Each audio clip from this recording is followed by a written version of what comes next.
अगर आपने ये वीडियो देखना शुरू कर दिया है तो इतना श्योर है कि आपको पता है कि आज हम फिर से मेडिकल नेग्लिजेंस की बात करने वाले हैं। देखिए, मुझसे कई लोग पूछते हैं कि आप डॉक्टर्स के इतना पीछे क्यों पड़े हो।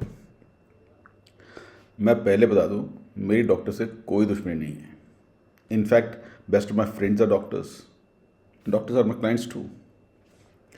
देखिए, मैं इस टॉपिक यानी कि मेडिकल नेग्लिजेंस की बात इतनी क्यों करता हूँ। मैं इसलिए करता हूँ क्योंकि इस टॉपिक पे कोई और बात ही नहीं करता। अगर आप यूट्यूब पे भी जाएं और लॉ रिलेटेड चैनल्स देखें तो आप खोलोगे तो आप क्या देखोगे, आपको ऐसे ही क्लिक बेट वीडियोस मिलेंगे जिनके टाइटल होंगे बीवी को मेंटेनेंस देने से कैसे बचें, आ गया है नया कानून, अब नहीं देनी पड़ेगी maintenance. And in the video the same rudimentary talks would be there, but the title would be catchy enough, right, for the people to open the video. Now that's what the clickbait is. मैं मानता हूँ कि there are more number of matrimonial cases or matrimonial disputes in India than the cases related with medical negligence. But still, medical negligence is a menace which is prevailing in the society, and someday and someone has to deal with it. तो मैं पहले भी कई बार बोल चुका हूँ कि, और आज शायद फिर से दोबारा से रिट्रेट करता हूँ कि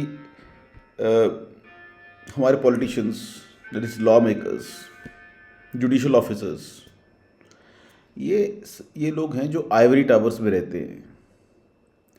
ये एक आम आदमी क्या दुख भोगता है, ये उससे अनअवेयर होते हैं।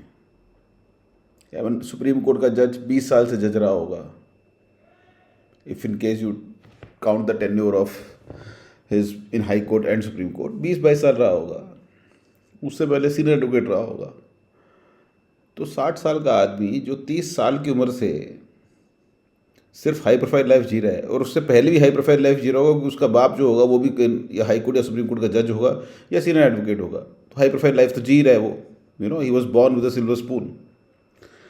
How can he be aware that what people like you and me, what difficulties we face in our lives? और मेडिकल नेग्लिजेंस के बारे में तो ये लोग सफ़र कर ही नहीं सकते। ना मेडिकल नेग्लिजेंस, ना ही जो नेग्लिजेंस होती है सिविक अथॉरिटीज़ द्वारा, गटर खुला रह गया, सड़क बह गई, सड़क है ही नहीं, जो गुड़गांव जैसे शहर का हाल देख लो तो। I mean, do you think these people ever face difficulties? No. So unless someone shout out loud, someone screams out loud, ये लोग हमारे दुख कैसे सुनेंगे।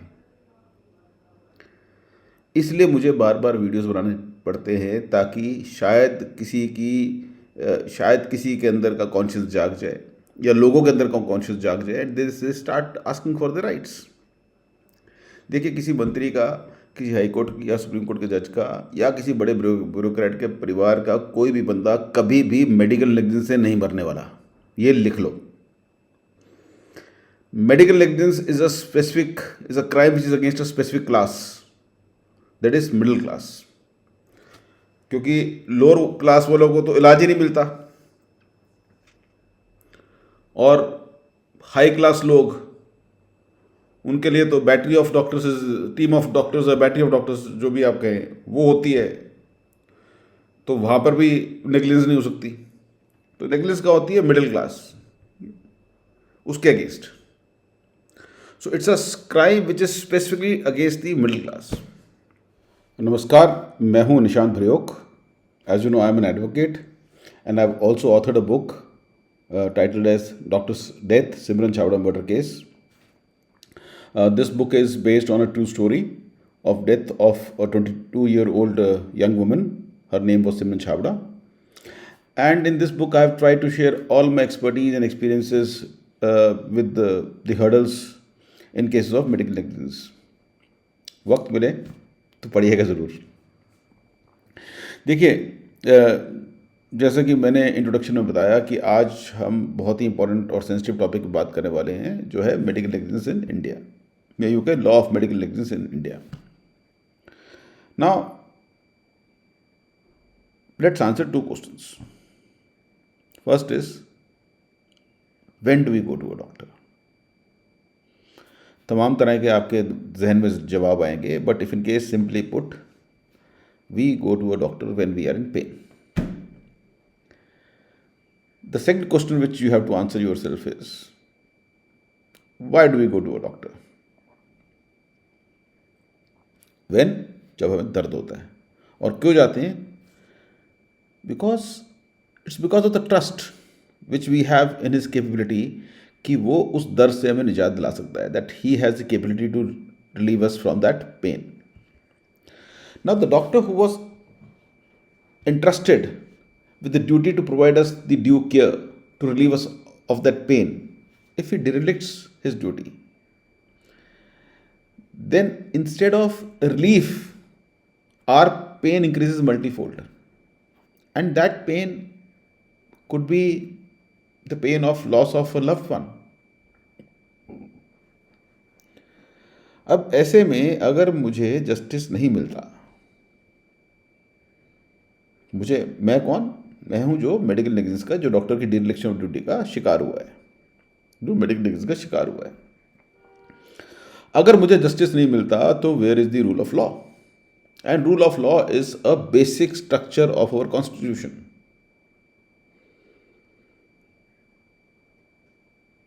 और बीइंग अ विक्टिम, अगर मैं कन्विंस्ड हूं कि डॉक्टर जो कि एक निहायती नामुराद और गैर जिम्मेदार डॉक्टर है, वो डॉक्टर जिसका मैं विक्टिम हूँ, कौन है वो? एक निहायती नामुराद और गैर जिम्मेदार डॉक्टर है, और उसको उसके कर्मों का फल नहीं मिलेगा, मैं इस बात से कन्विंस्ड हूँ। Then probably the victim, as a victim of medical negligence, I may take law in my own hands. और शायद वो सस्ता भी हो और आसान भी हो।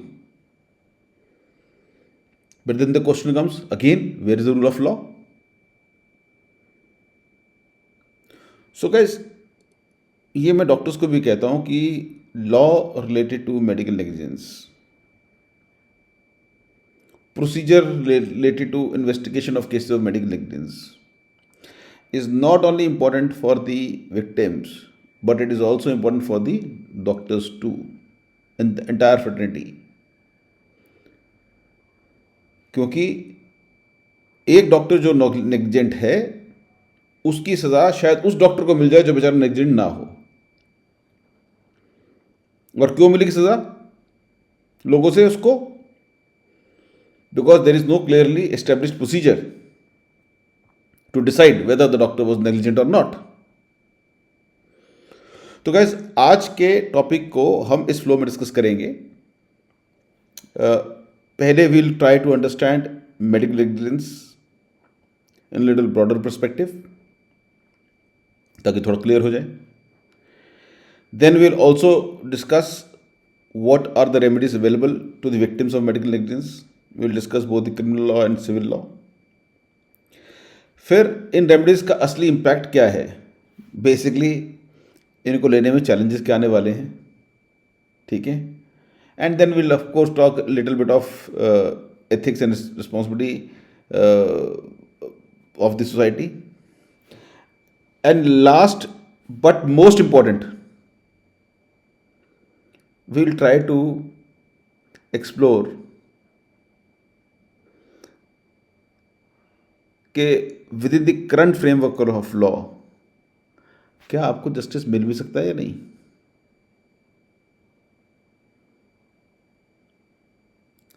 तो चलिए फ्रेंड्स, शुरू करते हैं आज का टॉपिक। देखिए, सबसे पहले बात करते हैं मेडिकल नेग्लिजेंस की डेफिनेशन की। मेडिकल नेग्लिजेंस होती क्या है, इसको समझते हैं। देखिए, मेडिकल नेग्लिजेंस तब होता है जब डॉक्टर या हॉस्पिटल अपनी ड्यूटी ऑफ केयर को इग्नोर करता है और पेशेंट को नुकसान या इंजरी होती है, या वर्स्ट केस में उसकी डेथ भी हो सकती है। तो अब ये जो ड्यूटी ऑफ केयर को इग्नोर करता है, इसको हमें ना थोड़ा सा आम भाषा में समझते हैं। लीगल लैंग्वेज में बता सकता हूँ, but that's not gonna help you. तो आम भाषा में समझते हैं होती क्या है। तो देखिए, सबसे पहली उसकी रिस्पॉन्सिबिलिटी क्या है ड्यूटी ऑफ केयर में, कि वो डायग्नोसिस ठीक करे। तो अगर वो गलत डायग्नोसिस करता है तो ही इज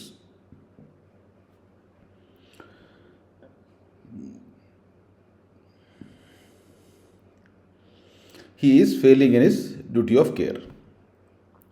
जैसा कि एक पेशेंट को रॉन्ग डिजीज जैसे कि एक पेशेंट का रॉन्ग डिजीज डायग्नोस करके ट्रीटमेंट स्टार्ट कर दी।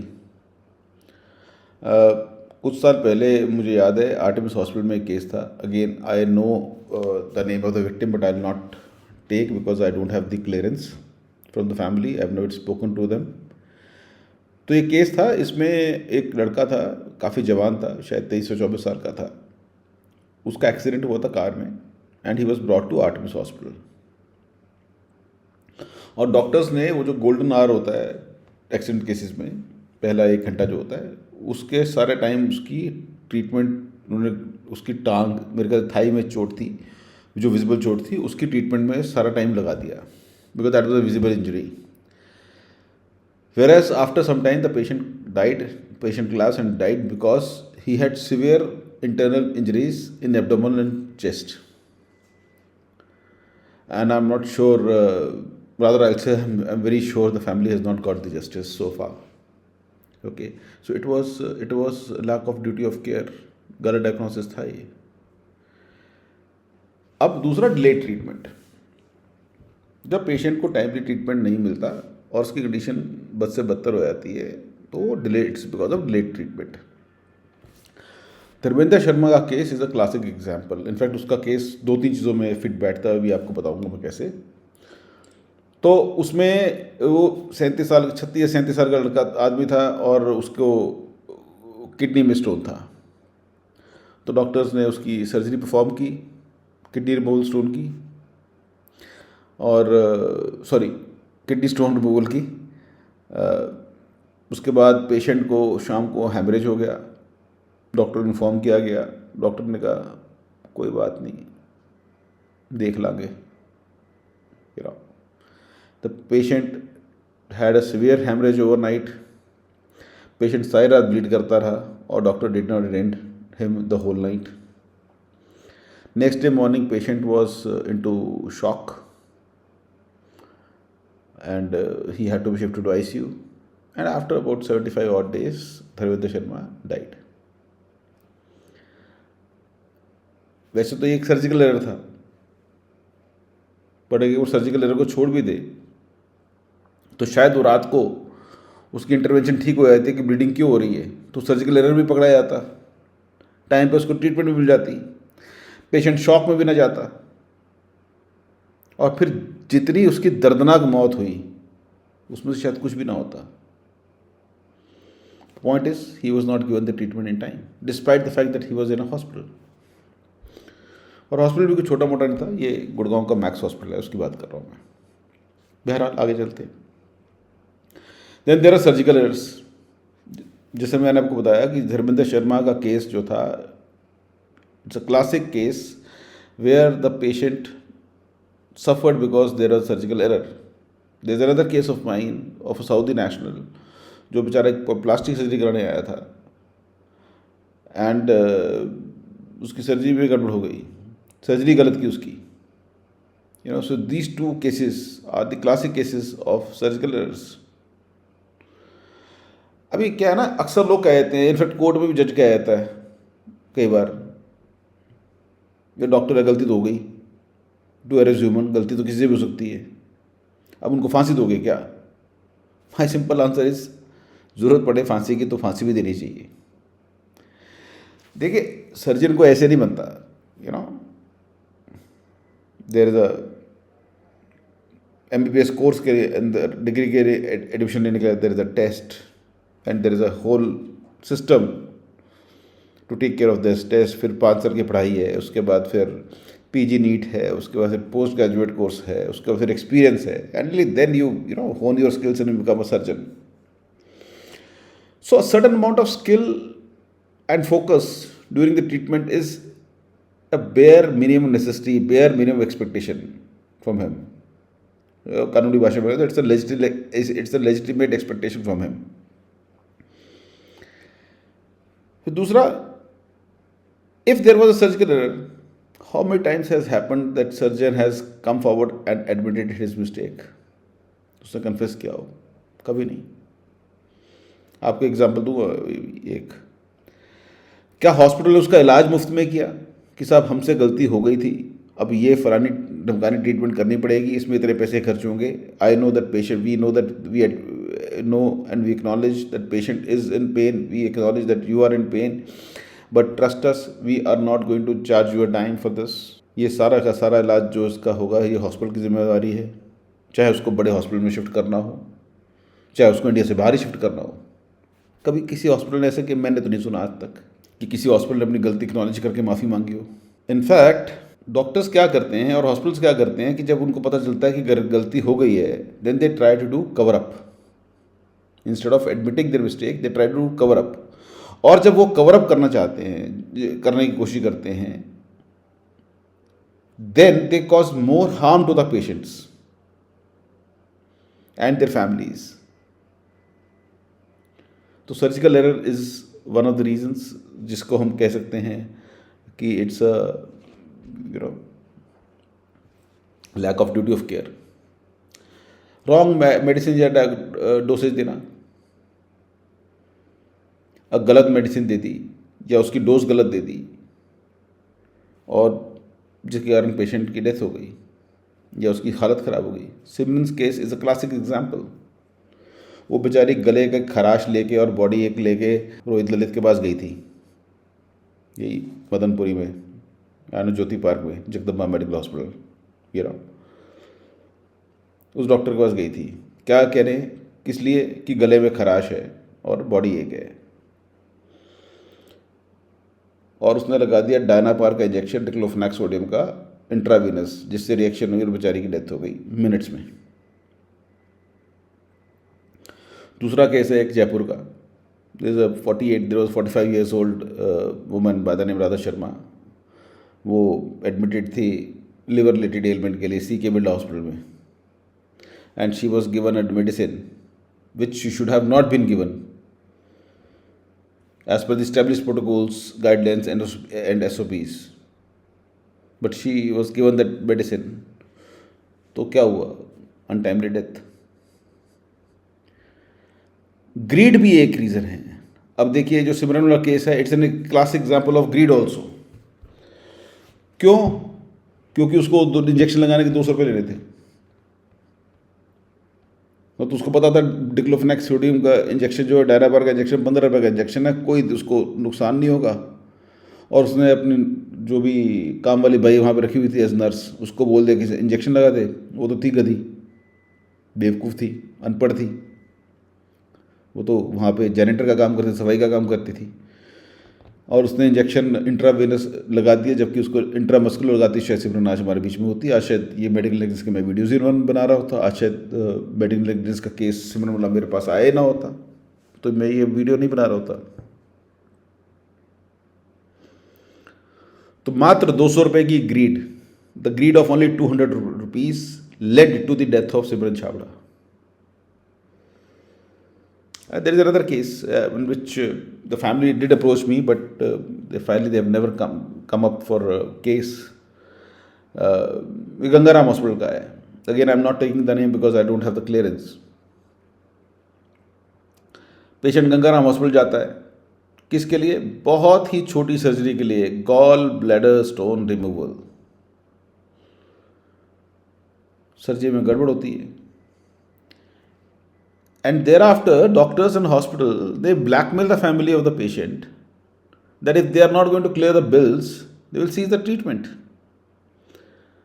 And the poor man died, and he died a very, very painful death. When I have seen the photographs of that patient, really my sympathies go with his family. How could have they seen, their father, their brother in that condition? Very painful. क्या था? Grid. फिर treatment के बाद follow up का failure. India में ज़्यादातर deaths जो होती हैं हॉस्पिटल्स के अंदर, they are because they are in the ICUs. Surgery थी, सर्जरी ठीक हो गई, पेशेंट को रिकवरी के लिए शिफ्ट किया, उसको आईसीयू में रखा कुछ दिनों के लिए, but the hygiene was not maintain properly. As a result the patient contracted sepsis and patient died after few months और फ्यू डेज और few weeks. Day in and day out, you'll see, 4 or 5 people in large tertiary care hospital dying. People will be dying, and they will be dying only because they had sepsis. But इसका कुछ कर नहीं सकते. क्यों? We cannot say, ratify whether or not the hospital was maintaining the hygiene. क्योंकि hospital एक poster तो लगा के रखेगा ना, साहब मैं ये प्रोटोकॉल्स फॉलो करता हूँ. Okay, so these are the broadly factors which lead to the lack of duty of care or failure of duty of care by the doctors. Okay, तो जिसके कारण medical cases होते हैं. And now in the next segment we'll try to discuss that what are, if in case you are one of the victims of medical negligence, what are the options you have both in the criminal law and the civil law. बने रहिए मेरे साथ. अब बात करते हैं patients के options की या विक्टिम्स जो हैं मेडिकल नेग्लिजेंस के, उनके ऑप्शंस की. देखिए, अगर किसी को लगता है कि उनके साथ मेडिकल नेग्लिजेंस हुआ है तो वो 3-4 कानून के में रस्ते हैं, जिनमें से वो चाहे तो सारे या चाहे तो कोई भी एक ले सकते हैं. First and foremost is consumer courts. देखिए, हेल्थ केयर सर्विसेज को एक सर्विस माना जाता है कंज्यूमर प्रोटेक्शन एक्ट के अंदर. तो यहाँ पे आप कॉम्पनसेशन के लिए फाइल कर सकते हैं. देखिए, जब मैं लोगों को कॉम्पनसेशन के लिए सलाह देता हूँ तो लोगों, स्पेशली उन केसेस में जहाँ पे they have lost one of their किन, तो उनको थोड़ा सा बुरा लगता है. वो सोचते हैं, कहते हैं कि यार जान की कीमत थोड़ी लगानी है हमने. देखिए, इसमें इसको जान की कीमत लगाना नहीं कहते. कोर्ट तो शायद वही कर रहा है, पर आपके लिए वो नहीं होता. You have to look it from the perspective of justice and retribution. देखिए, जब एक डॉक्टर को, जिसने बहुत पैसा कमाया है, अपने एसेट्स में से एक अच्छा खासा अमाउंट पार्ट करना पड़ जाए, तो उसका रिग्रेट उसको एक लंबे समय तक रहता है. तो it's a good form of retribution and you can say part justice is served. But the problem is that Indian consumer courts are highly crowded. They are very crowded with cases. सुनवाइयाँ इतनी जल्दी नहीं होती हैं. वो कहने की बात है, the cases are time bound, होते नहीं हैं. They ultimately are as low as civil courts. हाँ, बस ये है कि the cost of filing complaint in the consumer court is far less than the cost in civil court. तो उसके हिसाब से उतने पर्सपेक्टिव के हिसाब से कंज्यूमर कोर्ट्स आर बेटर. देखिए, दूसरी समस्या कंज्यूमर कोर्ट के साथ क्या आती है कि अगर आपके इलाज का खर्चा 50 लाख या उससे कम है, then mandatorily you have to go from the via the district consumer commission only. It means you have to follow the entire ladder. District consumer commission, then there is a state consumer commission, and then there is NCDRC, and then it goes up all the way to honourable Supreme Court. तो ये भी अपने आप में बड़ी समस्या है कि अगर डिस्ट्रिक्ट कंज्यूमर कमीशन में आपके केस का जल्द निपटारा हो भी गया आपके फेवर में, then there is a set of appeals which the adversary can take. और एक और समस्या जो आती है, जो इंडिया के कंज्यूमर लॉज की समस्या है, इसीलिए consumer laws are not very effective, इसलिए कंज्यूमर्स को बहुत ज़्यादा जस्टिस नहीं मिल पाता, इसलिए हमारी क्वालिटी ऑफ सर्विस भी इम्प्रूव नहीं हो पाती. वो है कि barring one case of Kunal Saha, doctor Anuradha Saha की के हस्बैंड थे जिनकी डेथ हुई थी. वेस्ट बंगाल का केस था ये, कोलकाता का. आई have not seen appreciable commissions, compensations being offered to the victims. तो वही एक्सीडेंट वाला शायद फॉर्मूला लगाते हैं. पहली बात तो कॉम्पनसेशन मिलती है मैंने बहुत कम देखा है. मिलती है तो इट इज़ सो मिनिस्कूल कि वो अगर वो कॉस्ट ऑफ ट्रीटमेंट को भी कवर कर ले तो बहुत बड़ी बात है. Now since the problem is that since the doctors and hospitals are aware कि अगर सिविल केस बना भी और उसमें कॉम्पनसेशन बहुत ही थोड़ी देनी है, they will never improve their services. I don't know why the courts do not realise this. तो consumer courts are the one option which you can take. Then another remedy which you can exercise is you can go to civil court. The normal courts जो होते हैं उनमें आप damages claim कर सकते हैं same grounds पे जिन grounds पे आपने शायद डिस्ट्रिक्ट कंज्यूमर कमीशन में डाला होगा. उसके अंदर आपकी ट्रीटमेंट कॉस्ट आ गई, लॉस ऑफ इनकम आ गया, इमोशनल सफरिंग आ गई. इन सब को you can put a cost to it and seek damages. But civil courts का भी उतना ही बुरा हाल है. और सिविल कोर्ट्स में प्रॉब्लम ये कि if in case you are going to quantify the damages you have to give the court fee also which increases the cost of litigation. तीसरा है that you can complain to the medical council for disciplinary action कि भाई उसका नाम ही काट दिया जाए मेडिसिन रोल से. This also you can exercise. और चौथा है that you can file a criminal case against the hospital and the doctor. तो ये 4 रेमेडीज हैं जो आप ले सकते हैं और ये चारों के चारों पैरेलल कॉन्करेंट हैं. आप चाहे तो उनमें से 1, 2, 3 या चारों के चारों ले सकते हैं. तो ये सुनकर तो लगेगा कि यार there is a lot of medical negligence victim can do, but that's the irony of situation. इन चारों के लिए लगता है बर्डन ऑफ प्रूफ जो डिस्चार्ज करना है विक्टिम ने, यानी कि आपने. Someone who has lost his limb और someone who has lost the life of his loved one. तो आपने एलिज की है मेडिकल नेग्लिजेंस हुई है तो प्रूफ आपको करना है. और trust me, it is next to impossible to prove कि डॉक्टर वॉज नेग्लिजेंट, अनलेस की नेग्लिजेंस ऐसी हो कि रिपोर्ट में आ रहा था कि राइट टांग काटनी है और काट दी लेफ्ट टांग. मतलब जहाँ पे जज साहब को देखने से पता चल जाए. रेस इप्सा लोकेटर उसका प्रिंसिपल का नाम है.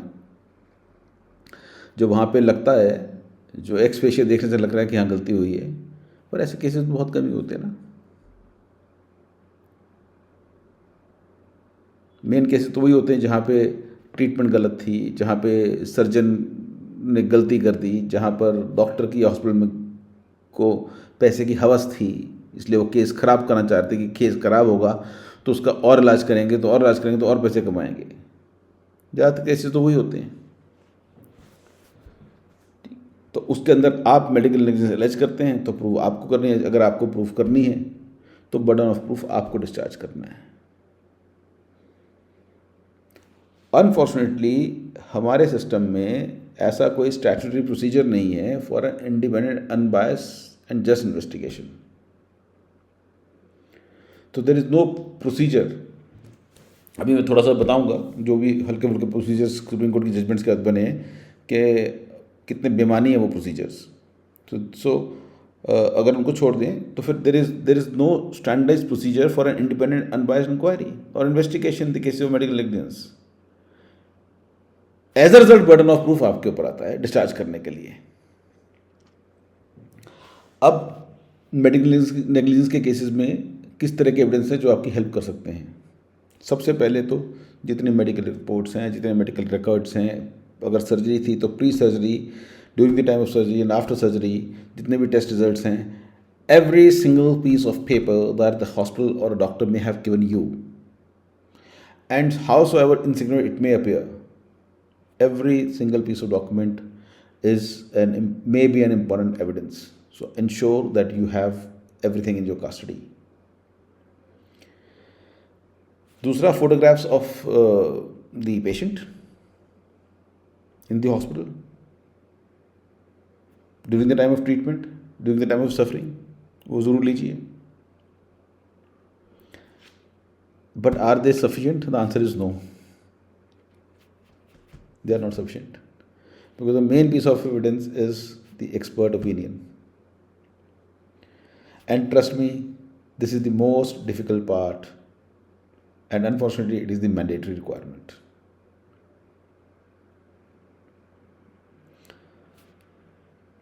And I feel that perhaps because one does not find a doctor to give him an opinion against his own colleague, hence most of the cases of negligence will they just fall apart. चलें, अब मैं आपको बताता हूँ civil और criminal remedy के बीच में difference क्या है. देखिए, थोड़ा हास्यास्पद है, but since the topic is serious इसलिए हंसना ठीक नहीं है, but it is actually a laughable matter. Supreme court कहता है कि साहब अगर आपको सिविल प्रोसीडिंग इनिशिएट करनी है तो then you have to prove that there is a negligence. But if in case you call it a criminal negligence, then the burden of proof is a lot higher, because then you do not have to prove negligence, you have to prove gross medical negligence.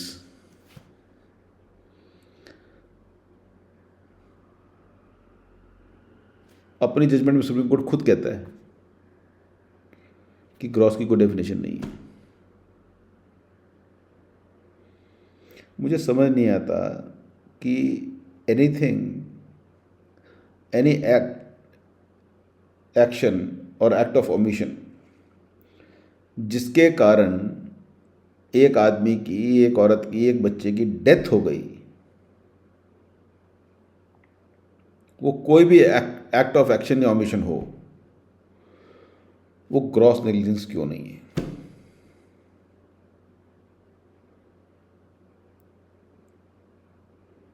But this is what the Supreme Court has said. तो मैंने आपको बता दिया कि आपके पास remedies क्या क्या हैं और आपको वो बर्डन ऑफ प्रूफ डिस्चार्ज करने एविडेंस क्या क्या चाहिए. और मैंने आपको ये भी बता दिया कि इसमें expert opinion is mandatory, which you are very unlikely that you are gonna get. But let us try to understand these challenges a lot more detail, and that's what my next segment of this video is all about. अब असली बात, क्या patients को justice मिलता है? देखिए, theory और practice में बहुत फ़र्क है. सबसे पहले तो you have to prove negligence. Understand, you require tremendous amount of medical negligence, tremendous amount of medical knowledge to be even capable of alleging that there was a medical negligence. तो आपको खुद ही बहुत पढ़ाई करनी पड़ती है इस निष्कर्ष पे आने के लिए कि आप क्या मेडिकल नेग्लिजेंस की कंप्लेंट करें या ना करें. देखिए, वो केसेस होते हैं जहाँ पे, जैसे एक संगरूर में केस था जहाँ पे औरत के पेट में पट्टी छोड़ दी और फिर बाद में पता चला. उस तरह केसेस अलग होते हैं जहाँ पे रेस इप्सा लॉक्यूटर का प्रिंसिपल लगता है. बट जहाँ पे डायग्नोसिस गलत था या टाइमली ट्रीटमेंट थी नहीं थी, वो एलेज करने के लिए आपकी खुद की मेडिकल नॉलेज की समझ होनी बहुत ज़रूरी होती है, जो आमतौर पर लोगों के पास नहीं होती. So that is the first problem. Second is that you hire advocate very late. Secondly, when you hire the advocate, most of the time he will be alien to medical terminology. तो सारा का सारा जो onus है वो medical research का वो आप पे छोड़ देगा. Again, you will be stumped there. Third is our learned judges. Now, howsoever learned they may be, but unfortunately, their knowledge on medicine will be a big zero in most cases, because there may be few cases जहाँ पे शायद वो पेशे से doctor भी रहा हो और उसने फिर बाद में वकालत करके जजशिप भी ज्वाइन कर ली हो, या लॉ करने से पहले उन्होंने बायोलॉजी अच्छी खासी पढ़ी हो, तो उन केसेस को छोड़ दें तो ज़्यादातर जजेस जो होंगे वो BA LB होंगे और उनकी understanding about medical knowledge, medical terminology and medicine will be as good as और एज बैड एज ज़ीरो। फिर इसमें मैंडेटरी है आपकी एक्सपर्ट ओपिनियन, क्योंकि जब तक आपके पास एक ऑल्टरनेट मेडिकल ओपिनियन नहीं होगी जो इस्टेब्लिश करेगी कि डॉक्टर से गलती हुई है, डॉक्टर हैज़ बीन नेग्लिजेंट, आपका केस चाहे सिविल हो या क्रिमिनल हो, केस ही नहीं चलेगा। और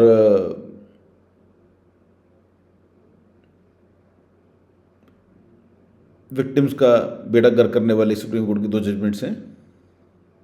एक है Jacob Mathew versus state of Punjab, दूसरी है Martin D'Souza. I mean there are multiple judgments, but ये 2 जजमेंट्स उनमें बार बार कोर्ट होती हैं। और जो मदर जजमेंट है, जो मेन जजमेंट है, वो है Jacob Mathew versus state of Punjab 2005 की है, जिसने डॉक्टर्स को इतनी बड़ी शील्ड दी, हॉस्पिटल को इतनी बड़ी शील्ड दी विच इज़ इनपेनिट्रेबल। देखिए, तो मैं अभी आपको ना जेकब मैथ्यू का रेलिवेंट पोर्शन भी पढ़ के बताऊंगा कि उसने बेड़ा गर्क क्यों किया। चलो मैं पहले रेलिवेंट पोर्शन ही पढ़ देता हूँ। तो एक तो ये पैरा नंबर 18 पढ़ें। तो जैसे मैंने आपको कहा कि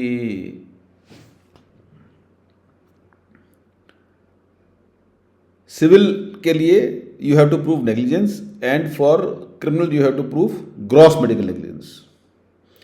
अब सुप्रीम कोर्ट खुद ही कह रहा है gross negligence should be gross, और खुद ही कह रहा है कि ग्रॉस के डेफिनेशन उसको नहीं पता। अंडरलाइन पोर्शन में पढ़ देता हूँ। For an act to amount to criminal negligence the degree of negligence should be much higher, that is gross और a very high degree. Negligence which is neither gross nor of a higher degree may provide a ground for civil action in civil law but cannot form the basis of prosecution। ओ भाई ये बंदा मर गया, बंदा मर गया। What higher degree?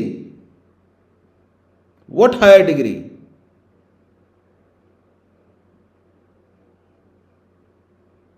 आगे, the word gross has not been used in section 304A IPC, yet it is settled that in criminal law negligence or recklessness to be so held must be of such a high degree as to be gross।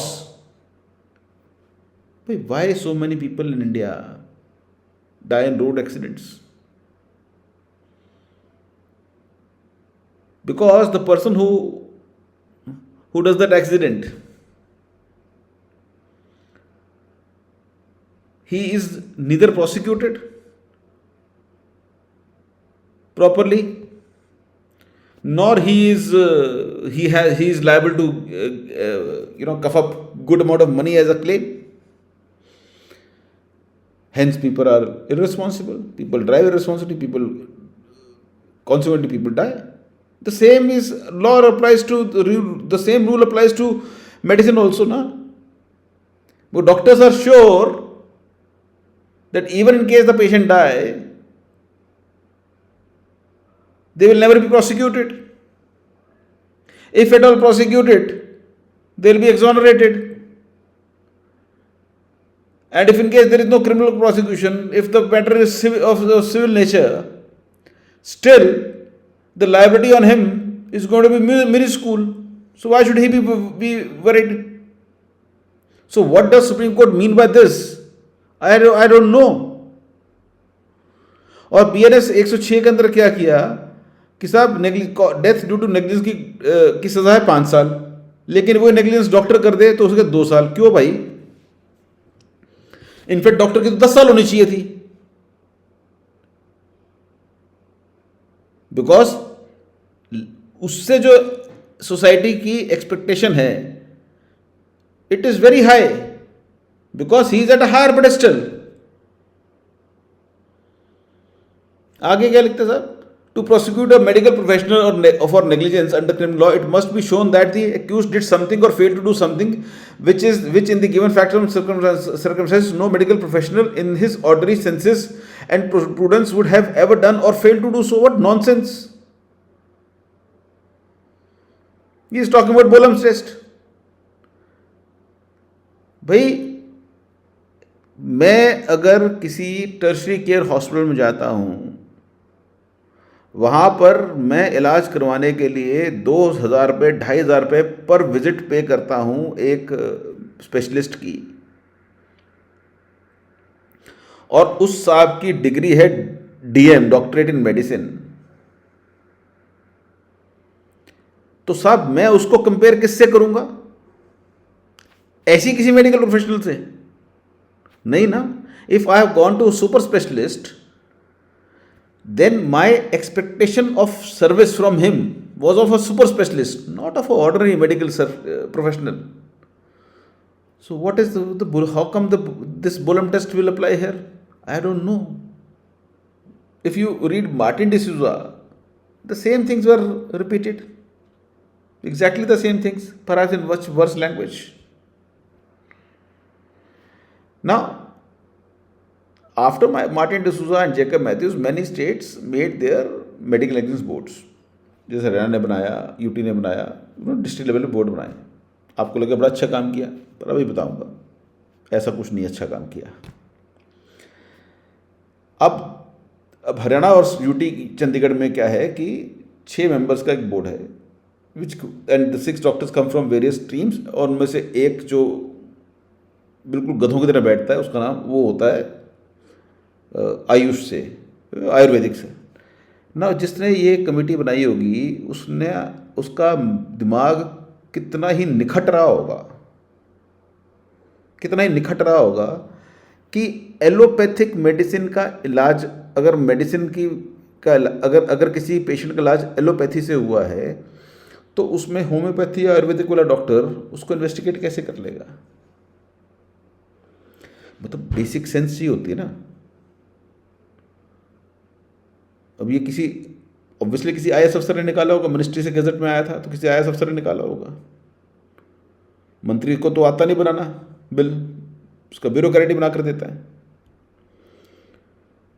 तो उसका दिमाग में सोचो, मतलब कितने ज़्यादा गधापन होगा उसके दिमाग में, जिसने ये लिखा होगा कि साहब एक है ना आयुर्वेदिक डॉक्टर भी डाल दो। इलाज किसका है? इलाज हो रहा है जी लिवर रिप्लेसमेंट का, सुपर स्पेशलाइजेशन, और उसकी मेडिकल की रिपोर्ट कौन बना रहा है? एक आयुर्वेदिक डॉक्टर।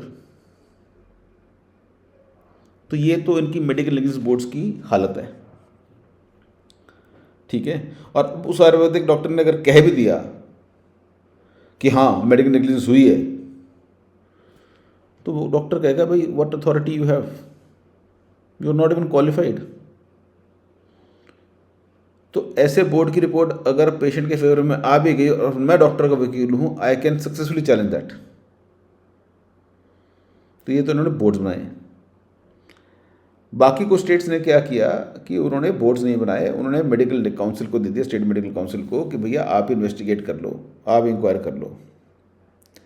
तो दे inquire into,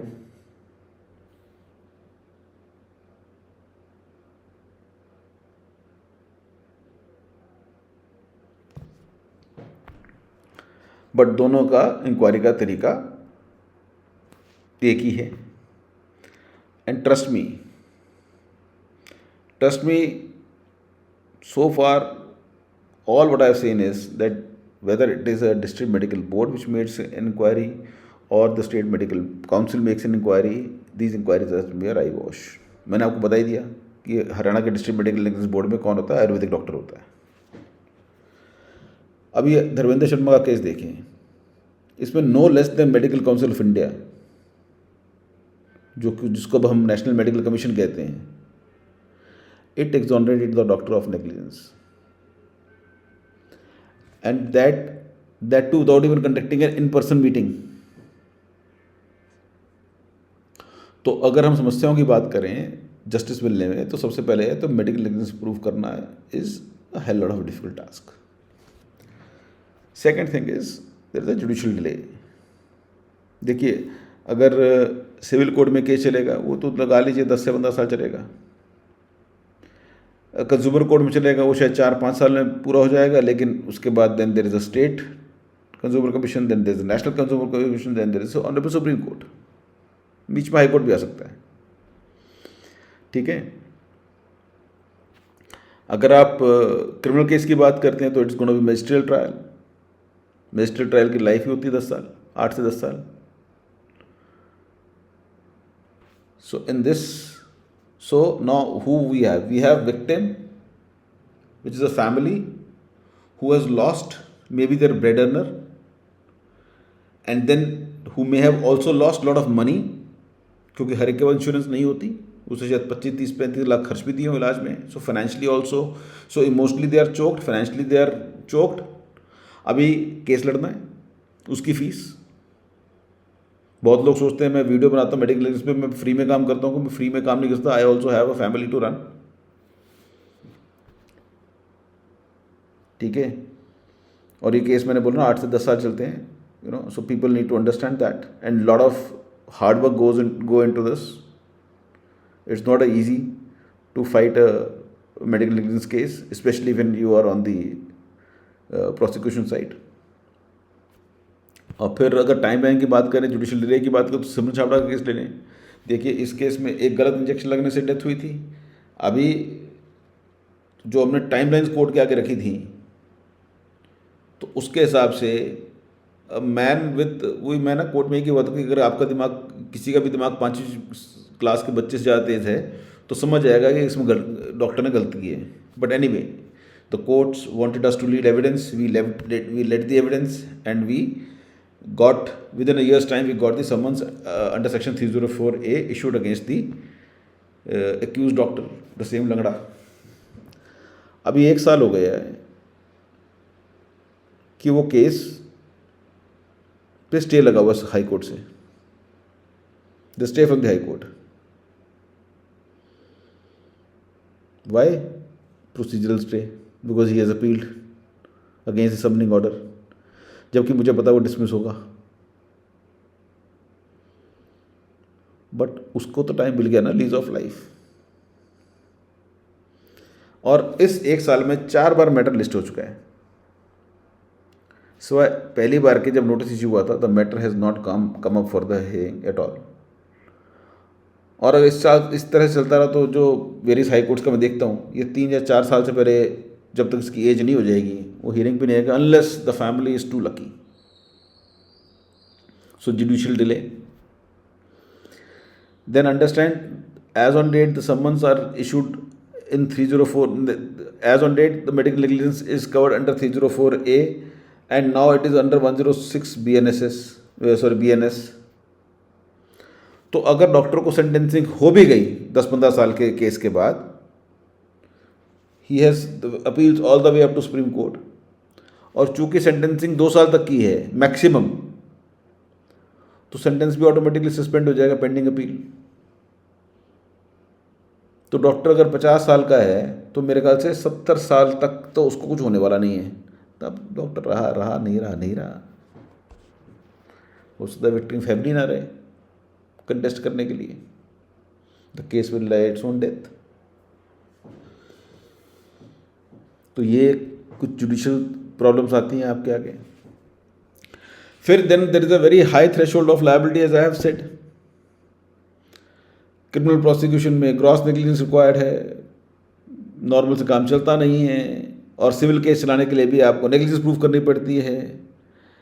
I mean, so in a sense, first you prove negligence, which itself is very difficult, and once you have proved negligence you have to establish that it is of very high degree। वो बंदा मर गया, फिर भी what high degree you want, I don't know। So the sum and substance of all this is that the shield which the Honorable Supreme Court has given to these doctors is very strong, is so strong that it's nearly impenetrable। और patients के लिए असली justice achieve करना मुश्किल हो जाता है under the current scheme of things. उसके बाद there is a broader negligence in society. देखिए, म्यूनिसिपल बॉडी एक अनकवर्ड मैन होल छोड़ देती है, जो बंदा गिरता है, मर जाता है। How many times we raise voice, never raise voice. How many times that JE और एसडीओ और एक्सीएन और SE is held liable, I don't think so ever. तो तो इस तरह के पब्लिक सेफ्टी लैप्सेस चाहे बिजली के हों चाहे म्यूनसिपैलिटी के रोज़ होते हैं, और बरसातों में रोज़ देखते बंदे मर रहे होते हैं. But since as I stated in the beginning, no minister, no judge, no bureaucrat will forget die, will even get ever stuck on the road. Hence they don't care about it. और जहाँ पे बंदा मर गया, चाहे gutter का man whole का ढक्कन खुला था, ओके, इनफैक्ट उसको मैन होल कहना ही बड़ा बुरा लगता है, ये सीवर का ढक्कन ही खुला था,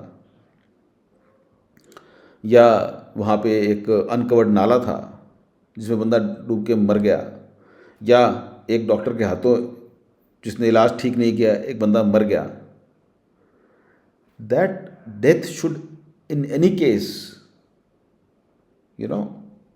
automatically trigger the system of prosecution. And unfortunately, we as a society, we never ask for it. And the whole purpose of making these videos is perhaps a feeble attempt to raise your conscience. कि यार आवाज़ उठाओ. Even in case today you may feel that you are not suffering, you are not victim. Tomorrow you might be. So please guys, raise your voice. अब मैं बताता हूँ कि आपको क्विकली 4-5 काम क्या करने चाहिए जब आप मेडिकल नेग्लिजेंस का शिकार हों.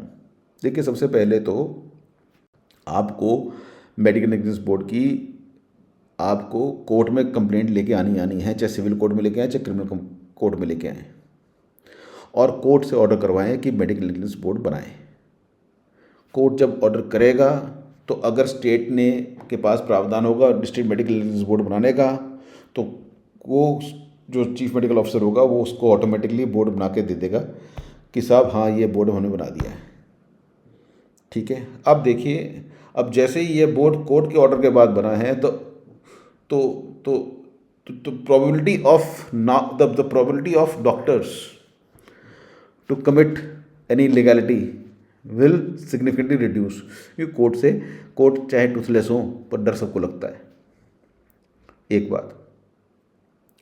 दूसरी बात, जैसे ही आपको लगे कि रिपोर्ट में कुछ गड़बड़ी है, please for God sake immediately file the complaint against the members of the medical negligence board. देखिए, now the funny thing, the doctor against whom your allegation is there that he committed medical negligence, he has the protection of law, but these jokers don't. सिमरन के case में भी हमने यही किया था कि हमने जब पता था कि डॉक्टर के अगेंस्ट केस नहीं चल सकता था तो हमने केस हमने रजिस्टर किया members of medical negligence board. अब चूंकि वहाँ पे ऑनरेबल कोर्ट के हाथ बंधे हुए नहीं थे, तो ऑनरेबल कोर्ट ने 202 की इंक्वायरी ऑर्डर कर दी, जिसके अंदर हमें इतने सारे एविडेंसेस मिल गए जिससे हम डॉक्टर के अगेंस्ट, अक्यूज्ड के अगेंस्ट समन इशू करा पाए. वो अलग बात है क्या कि जज की मजिस्ट्रेट साहब की ट्रांसफ़र हो गई और नए मजिस्ट्रेट साहब आए, उन्होंने इतना वाहियात ऑर्डर दिया कि हमारा उन मेडिकल नेग्लिजेंस बोर्ड के मेंबर्स के अगेंस्ट जो केस था उसको डिसमिस किया. अब उसकी हम रिवीजन फाइल करें, that's a different issue, but that case helped us a lot. तो आपको जैसे ही आपको लगे कि कि मेडिकल नेग्लिजेंस बोर्ड के जो मेंबर्स हैं उन्होंने गड़बड़ी की है, उसके अगेंस्ट क्रिमिनल प्रोसिक्यूशन और सिविल प्रोसिक्यूशन दोनों कर दें. सिविल केस भी डाल दें और क्रिमिनल केस भी डाल दें. At least you will have an opportunity to create evidence, to bring to summon the records, to bring evidence, क्योंकि 202 की इंक्वायरी तो कर ही सकता है ना मजिस्ट्रेट ऑर्डर. ठीक है. तीसरा, आप मेडिकल ओपिनियन लें जो आपको नहीं मिलेगी. तो जिस भी डॉक्टर से बात करें बोले कि साहब लिखित में मत दे, don't give us in writing, at least give us in orally.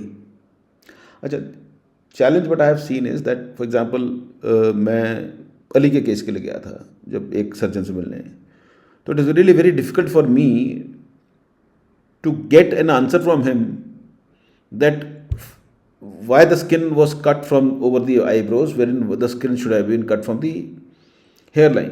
It was very difficult because My line of questioning and my line of thinking was completely different than his line of thinking. When that's what the difference between an advocate and doctor is. सिमिनर वाले case में जब हम जाते थे medical opinion लेने, तो family के relation में जो डॉक्टर थे उनका, नहीं डॉक्टर ने ठीक ही लिखा है, ऐसे ही करना था, बचने की संभावना थी नहीं, यही होना था. भाई my question is, why was she given Dynapar? क्योंकि बाकी जो इलाज है वो तो मुझे पता ठीक लिखा है. क्यों? क्योंकि तो इंटरनेट से कॉपी पेस्ट मारा है. तो आप ये देखिए. तो और जैसे ही मैंने वो क्वेश्चन पुट करता कि भैया why was she given Dynapar, I don't know, तो पेशेंट मेरे सामने नहीं है. पेशेंट मेरे सामने होता तो बता पाता. अरे भाई no, come on, you are dumb head. Simple, the answer is डायनापार should have not been given. Why? Because the complaint is merely a body ache, which was because of the viral infection. और उसमें डायनापार का injection नहीं देते हैं. Simple. But no doctor had ever had the courage to speak this. और ऊपर से जब मेडिकल नेग्लिजेंस बोर्ड की रिपोर्ट आ जाएगी तब थोड़ा और मुश्किल हो जाएगा, because not a single doctor will come forward against their own CMO. क्या पता कब वो रेड मार दें, और उसके पास अगर अल्ट्रासाउंड मशीन है तो PNDT एक्ट में अंदर कर दें. 5 साल 5 लाख, आई नो 5 लाख का शायद उस पर जुर्माना है. So one is that file the complaint, both criminal and civil case. Whatever remedy you have, don't spare doctor. Don't give him any chance. कहीं ना कहीं वो गलती करेगा. मेडिकल नेग्लिजेंस बोर्ड बनेगा. अगर उसने रिपोर्ट में कुछ ऊंच नीच की तो उसके डॉक्टर्स के अगेंस्ट भी आप सिविल केस भी करें और उसके अगेंस्ट क्रिमिनल कंप्लेंट भी करें. That is going to be the key. तीसरा, always look for the charges beyond medical negligence. देखिए, अगर पेशेंट की डेथ हुई है तो उसमें मात्र 304A लगेगी या 106 लगेगी, 2 साल की सजा. But if in case you can find that he has forged certain documents, तो लगती है 467, जो शायद अब 318 हो गई है, जिसमें 10 से 14 साल की सजा. So, and then you may even file separate complaints. Okay, so you have to look from these perspectives.